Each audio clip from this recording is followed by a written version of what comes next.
Hello, Andrew. I want to start by thanking you for being here and letting me interview you. Of course, anytime. And today I will interview you on why you joined the Army and what you have planned for your future path. Alright, sounds good. Alright, so tell me, Andrew, why did you join the Army? Well, around the time I was considering joining, money was a little rough with the job that me and my ex-fiance had. And I talked to her about it a little bit, and we kind of settled on like I should join the military because of benefits. And I knew the military treat me well, but they'll definitely treat my family a lot more better. And so here I am now. Yeah, that sounds reasonable. And how come you went for it? Well, you said your money was tight, so you didn't go for college. Do you plan on maybe going for college later on in the future? Yes, definitely. And how do you feel about your current life situation as a military? And do you regret the choice of joining the military? I definitely don't regret. There's days where I love it. I feel super motivated, and I just love being in the military because it's such a once-in-a-lifetime experience. I do things that people will never ever get to experience in their entire lives. It just makes me feel amazing, you know. About my current life situation, I'm not exactly a big fan. Mostly being because I don't have most freedoms that some of my friends do. I don't have the kind of liberties that they do because I have responsibilities. Yeah. But yeah, I wish it was different. What is it that you exactly achieve in the Army? It's mostly the time, because there's no real guarantee in time. Like some days I'll get lunches, some days I won't, which is manageable, but it's mostly when I have days off or leave, depending if my leave gets approved to go home, because sometimes it will, sometimes it won't. So it's just really heartbreaking to call parents and being like, hey, sorry, First Sergeant said no, I can't go home. Sorry. So, wait, you just answered. How does your family feel about it? No? I'm sorry. So, how does your family feel about you being here and doing what you're doing? I feel a little bit closer to my dad now because he used to be in the military, and so I can relate to him about a lot of things, a lot of experiences and things that weigh on my mind and things that I generally get happy about. My mom, she didn't love it at all. She really hated it, in fact. But she's very supportive, and so is the rest of my family. So. And what about your friends?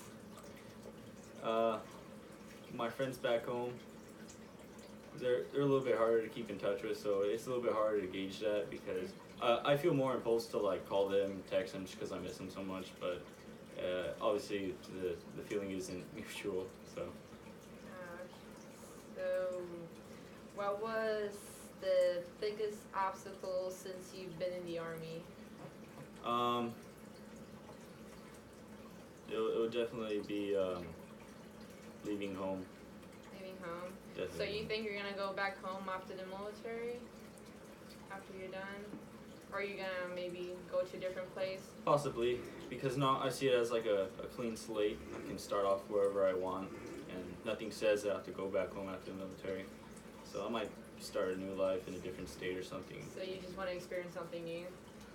And what's your favorite thing about being in the Army, and what's your least favorite?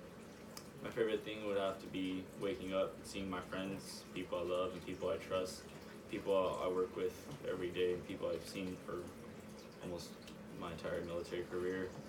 My least favorite thing, I guess the leadership, definitely leadership, because sometimes I feel like they're a little incompetent, and I just feel like that sometimes they don't know what they're doing, and they kind of make up tasks for us to do. It's almost as if they just try to keep us busy for no real reason when we really have nothing to do. So. Okay, and so would you say your relationships here in the Army that you've built up so far are good, or how would you? I've made a lot of good and bad relationships in the military. One perfect example would be one time when I was in basic training.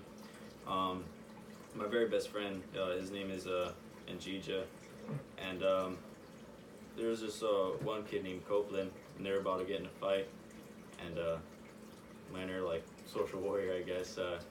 Kind of like came up for some reason, and I stepped in between the two, and I tried pushing away. I said, hey, if you're gonna try to get to this guy, you gotta go through me first. And so Copeland threw a punch. But yeah, my relationship with Copeland obviously very diminished, but with Andija, we were like that almost our entire basic training experience. Midway through basic training, one day I went up to Copeland and I told him, hey, I don't like you and you don't like me, but we gotta get this. We gotta get through this together. So work with me here. So your friendships that you have in the Army compared to your friendships that you had back home, would you say they're different, or is it similar like family? Very different, very different.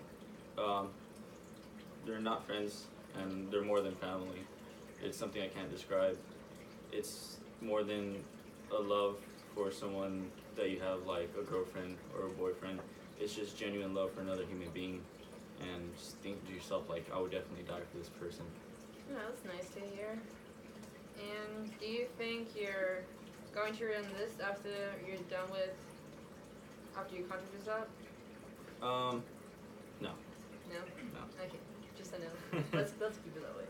And do you have any plans yet for after you're done with the military? Yes, I actually have multiple plans. I might become paramedic or become firefighter.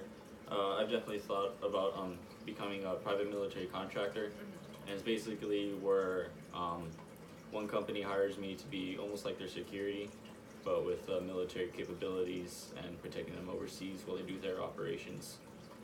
Well, you're a medic, so if you want to become a paramedic, is there like much more you have to do to get there, or? No, not really, because through our advanced our AIT, we're given our certificates and our certifications on what we do and don't know how to do. One thing that sucks though is we definitely know way more than the certificates that we're given.